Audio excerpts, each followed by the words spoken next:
हाँ तो दोस्त, आप लोग का हम जीके जांच करने चाहता हूँ कि आप लोग 10 में से कितने जवाब सवाल का जवाब दे सकते हैं। आज मैं आप लोग बताइए कि कमेंट करके भी बताना कि कितने सवाल का जवाब जानते हैं। आज मैं भारतीय इतिहास के बारे में कुछ सवाल करने जा रहा हूँ। मैं नहीं, अब खुद मोबाइल से ही करेगा और सवाल भी पूछेगा। आप देख कर पढ़ कर समझ के बताना कि 10 में से कितना जवाब दे सकें। चलिए इसे हम वीडियो को देर न करते हुए शुरू करते हैं। पहला सवाल आ गया। गुजरात में किस स्थान पर हड़प्पा की सभ्यता के अवशेष मिले थे? Option A Lothal, option B Kalibangan, option C Dwarka, option D Arikamedu. हाँ तो बताओ अपने आंसर क्या हो सकता है। मैं चलो आंसर बताता हूँ। मैं लोथर पर click correct answer. Explanation. Gujarat के लोथल के सरादवाला गांव से 80 किलोमीटर दूर से हड़प्पा सभ्यता के प्रमाण मिले हैं, जो अहमदाबाद जिला में भोगवा नदी पर अवस्थित है। लोथल की खोज 1953 to 1956 ईस्वी में रंगनाथ राव द्वारा किया गया। लोथल से बंदरगाह, युगल, शिवाधान, हवन कुंड, चावल, फारस की मोहर आदि का प्रमाण मिलता है। कालीबंगन राजस्थान के गंगानगर जिला में घग्गर नदी पर अवस्थित है, जिसकी खोज 1953 ईस्वी में वी लाल और वी के थापर द्वारा की गई। कालीबंगन में हवन कुंड तथा बलि प्रथा, जोते हुए खेल स्थल के साक्ष्य, अलंकृत ईंट और भूकंपन के प्रमाण मिले हैं। द्वारिका का संबंध श्री कृष्ण विष्णु अवतार से है। अरिकामेडू से रोमन बस्ती का प्रमाण मिला है। भारत और रोम से व्यापार का भी प्रमाण मिला है। व्यापार भारत के पक्ष में थे। हाँ तो पूरा डिटेल्स में आपको समझा दिया जा रहा है। यहाँ पर पूरा डिटेल्स समझने से अच्छा होता है, क्योंकि अगर आप क्वेश्चन जानते तो अच्छा है और नहीं जानते तो पूरा डिटेल्स में समझ लिया। अब चलो दूसरे क्वेश्चन पर चलते हैं। Next question. निम्न में से किस द्रव्य का उपयोग हड़प्पा काल की मुद्राओं के निर्माण में मुख्य रूप से किया गया था? Option A terracotta, option B कांसा, ऑप्शन सी तांबा, ऑप्शन डी लोहा। तो चलो हम ये आंसर को क्लिक करते हैं। आप लोग भी समझ के चलिए, क्लिक कीजिए, मैं करता हूँ। Correct answer. एक्सप्लेनेशन। टेराकोटा द्रव्य का प्रयोग हड़प्पा काल की मुद्राओं के निर्माण में मुख्यतः हुई है। टेराकोटा मिट्टी की पकी हुई मुद्राओं, मूर्तियों को कहा गया है। कांसे में 9:1 में तांबा एवं टीन का प्रयोग होता है। तांबा का प्रयोग हड़प्पावासी करते थे। लोहे का ज्ञान हड़प्पावासी को नहीं था, जबकि मुहरों के बनाने में सर्वाधिक उपयोग सेल्खली का किया गया है।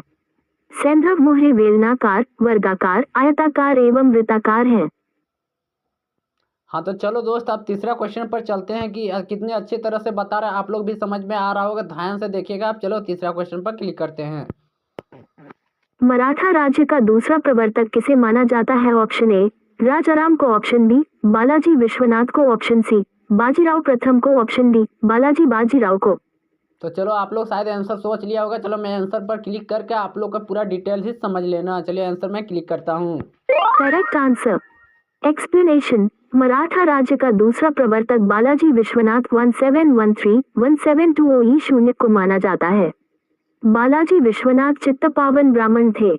1708 ईस्वी शाहू जी महाराज ने इन्हें सेनाकर्ता बनाया।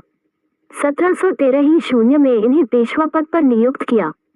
पानीपत का तृतीय युद्ध 14 जनवरी 1761 को मराठा और अब्दाली अफगान के बीच हुआ। पानीपत के तृतीय युद्ध में मराठों की भारी पराजय हुई। हाँ तो चलो दोस्त, अब चौथा क्वेश्चन पर चलते। कितना अच्छे से यहाँ समझा रहा आप देख सकते हैं। सांची क्यों विख्यात है? ऑप्शन ए चट्टान काटकर बनाए गए मंदिर, ऑप्शन बी सबसे बड़ा बौद्ध स्तूप गुफा चित्रकारी, ऑप्शन सी गुफा चित्रकारी, ऑप्शन डी अशोक के शिलालेख। चलो मैं आंसर बी पर क्लिक करता हूँ। Correct answer. एक्सप्लेनेशन। सांची का सबसे बड़ा बौद्ध स्तूप है। सांची के स्तूप का निर्माण अशोक ने कराया। सांची मध्य प्रदेश के रायसेन जिला में अवस्थित है। बौद्ध साहित्य के अनुसार अशोक ने 84,000 स्तूपों का निर्माण करवाया। अमरावती स्तूप का संबंध शुंग वंश से है। स्तूप जहाँ बुद्ध के अवशेष रखे जाते थे। चैत्य पूजागृह बौद्ध धर्म का है। मठ जहाँ बौद्ध भिक्षु भिक्षुणी वर्ष के महीनों में निवास करते थे। कार्वे का चैत्य भारत में सबसे बड़ा चैत्य है। हाँ तो दोस्त आप सुन लिए, पूरा अच्छा तरह से विस्तार से बता दिया। पांचवा क्वेश्चन पर चलते हैं। आप ध्यान से सुनना और कितना सही हो वो भी कमेंट करके जरूर बताना। चालुक्य वंश का सर्वाधिक प्रसिद्ध शासक कौन था? Option A Jai Singh 2, option B Vikramaditya 4, option C Someshwar 2, option D Pulakeshin 2। चलो मैं आंसर डी पर क्लिक करता हूँ। शायद आंसर सही है कि गलत, वो बोला मुझे कंफर्म तो याद नहीं है। Correct answer. एक्सप्लेनेशन। चालुक्य वंश का सर्वाधिक प्रसिद्ध शासक पुलकेशिन II 61011642 एडी था। पुलकेशिन II ने हर्षवर्धन को नर्मदा नदी के तट पर पराजित किया। पल्लव वंश के नरसिंगम वर्मन ने 642 में वातापी पर अधिकार कर लिया और पुलकेशिन II की हत्या कर दी। भारत में 4 चालुक्य वंशों की शाखा थी। वातापी के चालुक्य के संस्थापक जयसिंह थे, राजधानी वातापी। कल्याणी के चालुक्य के संस्थापक टैंप II थे, राजधानी मान्यखीट। अनहिलवाड़ के चालुक्य वंश के संस्थापक मूलराज थे। चलिए अब अगले क्वेश्चन पर चलते हैं विस्तार से। 323 ईस्वी में सिकंदर महान की मृत्यु हुई थी। ऑप्शन ए फारस में, ऑप्शन बी बेबीलोन में, ऑप्शन सी मेसिडोनिया में, ऑप्शन डी तक्षशिला में। करेक्ट आंसर एक्सप्लेनेशन 323 ईस्वी में सिकंदर महान की मृत्यु बेबीलोन में हुई। कहा जाता है कि मालवा जनजाति से युद्ध में घायल हो गए थे।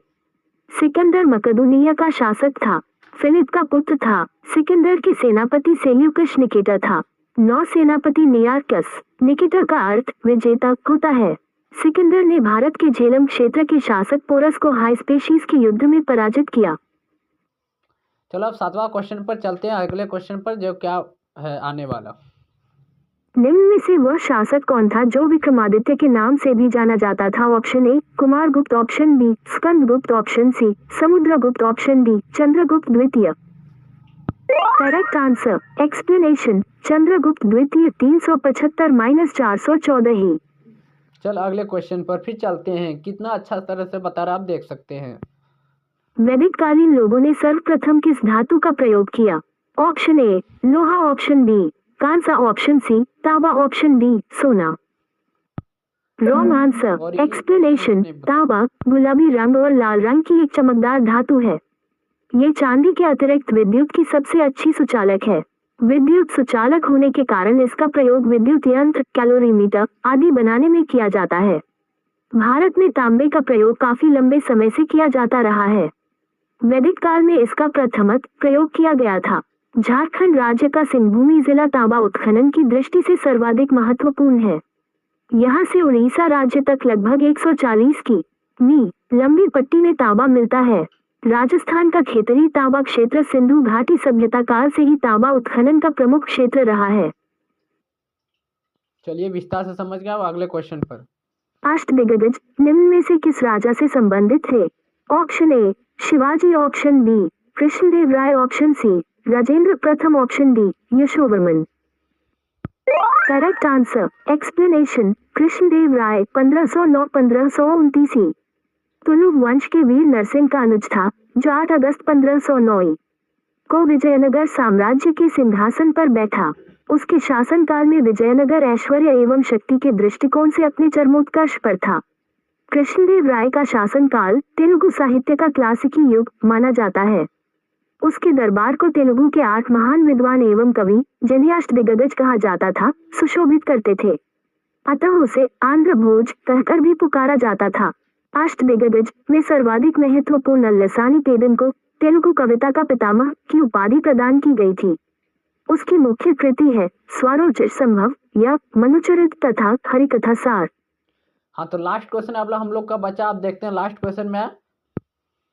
कश्मीर में कनिष्क के शासनकाल में जो बौद्ध संगीति आयोजित हुई थी, उसकी अध्यक्षता निम्नलिखित में से किसने की थी? Option A Parshva, option B Nagarjuna, option C Shudraka, option D Vasumitra.